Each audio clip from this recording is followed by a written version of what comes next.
Hello everyone. तो IB ACIO का जब से शॉर्ट नोटिस रिलीज़ हुआ है तब से IB ACIO की एक चीज़ काफ़ी पॉइंट आउट करी जा रही है जिससे कि ये जॉब काफ़ी ज़्यादा ल्यूक्रेटिव लग रही है, एंड दैट इज़ सैलरी, जो कि है भी। बिल्कुल इसमें कोई दो राय नहीं, 100% सच बात है कि IB ACIO की जो सैलरी है वो बहुत ही बढ़िया है। उस साइड से तो आपको कोई इश्यूज़ नहीं होने वाले, कोई प्रॉब्लम नहीं होने वाले। लेकिन सो कॉल्ड जो डार्क साइड्स हैं उनकी चर्चा थोड़ी सी कम है जो हम करेंगे। लेकिन वो डार्क हैं भी या नहीं है, ये मैं नहीं होता हूँ कोई डिसाइड करने वाला। ये आप डिसाइड करके फाइनली मुझे कमेंट में बताइएगा कि ये आपके लिए डार्क है नहीं। क्योंकि मैं आपको बताता हूँ, अभी जो पिछला वाला एग्ज़ाम हुआ था उसमें ऑलमोस्ट जितने भी यहाँ पर SSC के एस्पिरेंट हैं उन्होंने ही सब ये दिया था IB का एग्ज़ाम, और बहुत सारे बच्चे कॉन्टैक्ट में थे जिनका सिलेक्शन हुआ IBACIO में। एम्पल ऑफ स्टूडेंट्स थे, ठीक है, मेरे कॉन्टैक्ट में। यहाँ पर UPSC वाले स्टूडेंट नहीं, सिविल सर्विसेज वाले CDS CAPF के तो हैं परमार ऑफिसर्स चैनल पे, लेकिन एज सच सिविल सर्विसेज का कोई नहीं है ना। तो अगर आप ये सोचेगा नहीं सिविल सर्विसेज वाले बच्चे इसको क्रैक करते हैं, ठीक है, तो SSC की ही मैं बात कर रहा हूँ। ढेरों स्टूडेंट्स हैं और मैं मिलवा भी दूंगा उन स्टूडेंट्स से जिन्होंने फाइनली ज्वाइन नहीं किया IB। क्योंकि अब जिन्होंने कर लिया ऑब्वियस सी बात है उनका एक सीक्रेसी नाम की भी कोई चीज़ होती है, प्राइवेसी नाम की IB में, तो वो तो मैं रिवील नहीं कर सकता हूँ। लेकिन जिनका हुआ, जिन्होंने नहीं ज्वाइन किया, ऑब्वियस सी बात है वो अगर आप जो बोलोगे गाइडेंस वगैरह जो भी, तो मैं आपको, वो तो खैर गाइडेंस तो रहेगा ही। लेकिन मैं आपको ये बता रहा हूँ कि काफ़ी लोगों ने ज्वाइन किया जबकि उन्होंने SSC क्लियर भी कर लिया फिर भी, और काफ़ी लोगों ने ज्वाइन नहीं किया उन्होंने SSC क्लियर करने के बाद भी। तो मतलब ये है कि डार्क ये देखने के पर्सपेक्टिव पे डिपेंड भी करता है कि डार्क है भी या नहीं है, ठीक है। क्योंकि हो सकता है, देखो, पॉजिटिव्स नेगेटिव्स हर जॉब में होते हैं, बट किसी के लिए पॉजिटिव्स जो नेगेटिव्स होते हैं वो किसी के लिए पॉजिटिव हो जाते हैं। तो वो आपको हर किसी का एक इंडिविजुअल ओपिनियन होता है, डिसीजन होता है। तो डार्क साइड्स मुझे लगा कि आपको बता देने चाहिए, डार्क साइड्स जो नॉर्मली प्रोजेक्ट किए जाते हैं कि ये डार्क साइड्स हैं IB के। तो मैं आपको बता देता हूँ, उसके बाद आप डिसीजन ले सकते हो कि this job is for you और नॉट। लेकिन भैया प्रिपेयर भी करना होता है उसके लिए, ठीक है। डार्क साइड्स और ब्राइट साइड्स जान लेने से सिलेक्शन नहीं हो जाता, प्रिपेयर भी करना होता है। और उसके लिए मैंने स्ट्रैटेजी पिछले वीडियो में पूरा डाल दिया, GS का कैसे क्या करना है, क्या सोच फॉलो करने। तो 1 by 1 यहाँ पर मैं 3 पॉइंट्स लेके आया हूँ, 3 जो डार्क साइड्स हैं उस पर चर्चा करेंगे। And the first one is this is not a stable job. अब ये भी डिपेंड करता है कि आप किस सेंस की स्टेबिलिटी, किस तरह की स्टेबिलिटी की बात कर रहे हैं। अगर आप वो अग्निवीर तरह की स्टेबिलिटी की बात कर रहे हैं तो ये कोई टेम्प्रेरी जॉब नहीं है, ये परमानेंट जॉब ही है, ठीक है। तो वो साइड से तो आप भूल ही जाओ। हाँ, स्टेबल में काफ़ी लोगों का ये भी कहना, मतलब जो ओपिनियन होता है, जो पॉइंट ऑफ व्यू होता है कि ये इसमें बहुत ही फ्रीक्वेंट ट्रांसफ़र्स होते हैं। मैं ट्रांसफ़र कभी आपको बताता हूँ कि ट्रांसफ़र कितने होते हैं, कब तक होते हैं, कैसे होते हैं। तो ठीक है, फ्रीक्वेंट ट्रांसफ़र्स का काफ़ी लोग का इशू रेस करते हैं। तो फ्रीक्वेंट ट्रांसफ़र का पहले मैं डील कर देता हूँ। इसमें ट्रांसफ़र आपके 3 से 4 साल में होते हैं, 3 to 4 years। अब ये फ्रीक्वेंट है या नहीं है वो आप डिसाइड कर लो। मेरे हिसाब से तो उतना भी ज़्यादा फ्रीक्वेंट नहीं है अगर हम देखें, 3 से 4 साल। बाकी वो आप डिसाइड करके, जैसे मैंने बताया, मैं अपना यहाँ पर कोई जजमेंट नहीं दूंगा, आप जजमेंट पास करना। फाइनली जुडिशरी आप हो, ठीक है, इस केस में आप जजमेंट पास करना। तो फ्रीक्वेंट ट्रांसफ़र वाला।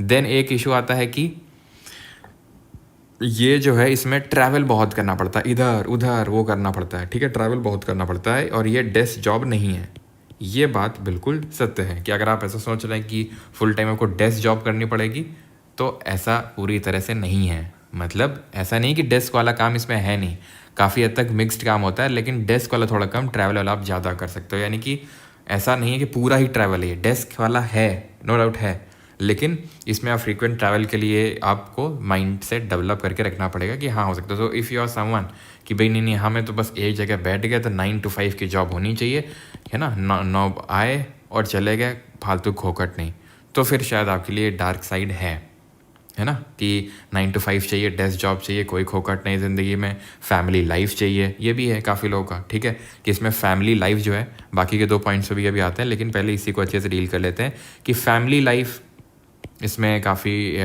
डिस्टर्ब्ड रहती है।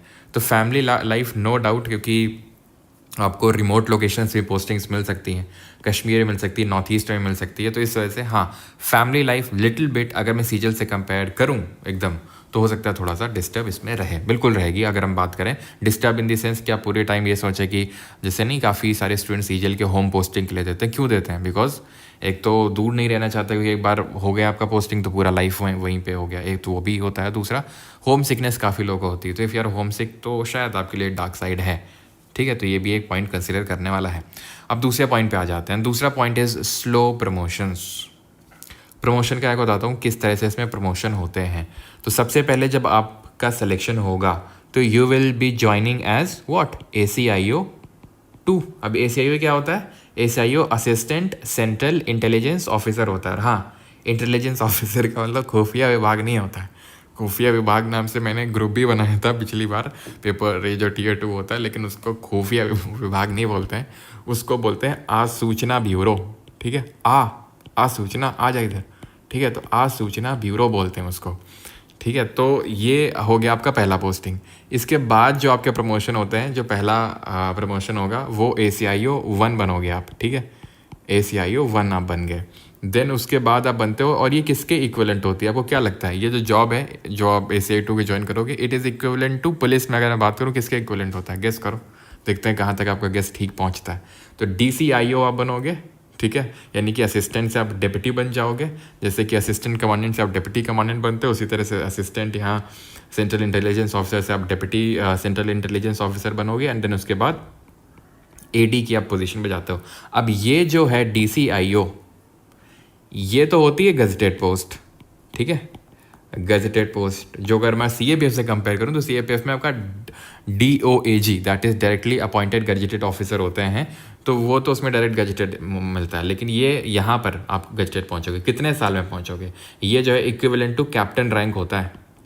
जो कैप्टन होता है आर्मी में, तो उसके इक्विवेलेंट होता ही है। अब कितने साल में आपको लगता है पहुँचोगे आप इस पर्टिकुलर ACIO 2 से DCIO तक?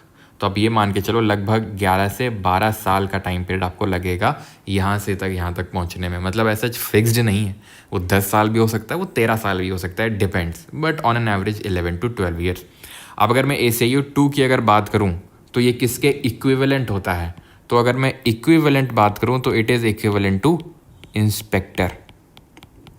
ठीक है, सैलरी के मामले, इन सब मामले में तो बिल्कुल ही इक्विवेलेंट होता है इंस्पेक्टर के जो ACIO 2 होता है। क्योंकि सैलरी अगर सैलरी, क्योंकि उसमें भी कई सारे एस्पेक्ट होते हैं, अगर आप बोलोगे तो उस पर मैं अलग से आपको बता दूंगा क्या क्या एस्पेक्ट होते हैं, क्या क्या आपको मिलता है सैलरी में। लेकिन ये आप मान के चलो कि भाई इंस्पेक्टर लेवल में सैलरी में तो खैर कोई टेंशन ही नहीं है। ठीक है, तो ये हो गया आपका प्रमोशन का। तो प्रमोशन का मैंने आपको बता दिया कि गजटेड ऑफिसर आप बनोगे 11 से 12 साल में। अब काफ़ी, जैसे मैंने आपको बताया, मैंने डार्क साइड में क्यों लिया, बिकॉज काफ़ी लोग का ये कहना होता है, मानना होता है कि प्रमोशंस काफ़ी स्लो हैं। तो मैंने आपको बता दिया कि आप 10 साल में गजटेड ऑफिसर बन रहे हैं, 10 से 13 साल में आप बोल सकते हैं।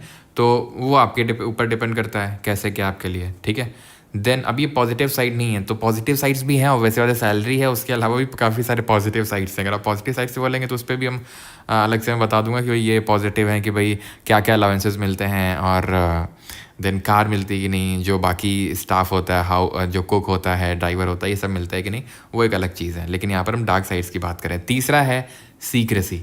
सीक्रेसी का मतलब प्रिवेसी आप बोल सकते। सीक्रेसी का मतलब ये है, प्रिवेसी तो एक अलग चीज़ हो गई, सीक्रेसी का मतलब आपको अपनी भी इन्फॉर्मेशन को एकदम सीक्रेट रखना है, रिवील नहीं करना है। ठीक है, ढिंडोरा नहीं पीटना है कि भाई आपका ये I think one of the few jobs होगा जिसमें आप ढिंडोरा नहीं पीट सकते। और एक चीज़, हाँ, अगर आपको ये लग रहा है ना कि आप रॉ में चले जाएंगे इसके थ्रू, तो वो नहीं होता। Raw is something different. ठीक है, रिसर्च एनालिसिस में रॉ अलग होता है, ये अलग होता है। और ये अगर आप सोच रहे हैं कि इसमें आपकी फॉरेन में पोस्टिंग होगी, विदेश जाने का अवसर मिलेगा, तो वो रॉ में होता है, यहाँ नहीं होता है वो। ठीक है, तो सूचना कलेक्ट करने का आपका मेन काम है विद इन दी कंट्री। ठीक है, आज सूचना ब्यूरो इसीलिए बोलते हैं। तो सीक्रेसी की अगर बात करेंगे तो देखो, सीक्रेसी का ऐसा है कि बिल्कुल आप ढिंडोरा नहीं पीट सकते हैं कि आपका IB में सिलेक्शन हो गया। इसमें मैं तो बिल्कुल चेक मार्क करूँगा, बिल्कुल इसमें आपको सीक्रेट रहना पड़ेगा। एक तो ढिंडोरा नहीं पीट सकते हैं, या फिर हम आप कहीं कि नहीं देखो हम IB में हैं, है ना, कहीं पे जा रहे हैं, दिखा रहे हैं, जिससे नहीं काफ़ी लोग की आदत होती है कि हम यहाँ पे हैं, हमारा टिकट नहीं लगेगा, है ना, जहाँ पे बगैर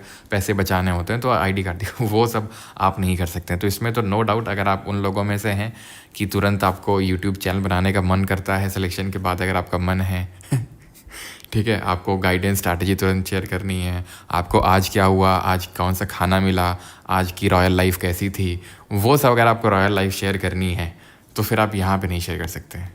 ठीक है, वो फिर आपका एकदम प्रोहिबिटेड है पूरी तरह से। वो अपनी लाइफ, कुछ भी स्ट्रैटेजी वगैरह है ना, वो सब प्राइवेट रखना पड़ेगा। कि आप चाहते हैं कि भाई हम वीडियो बना के लास्ट में किसी टेस्ट सीरीज़ का कूपन कोड लगवा दें, वो भी आप नहीं कर पाएंगे, क्योंकि आपको पूरी तरह से प्राइवेट रखना पड़ेगा।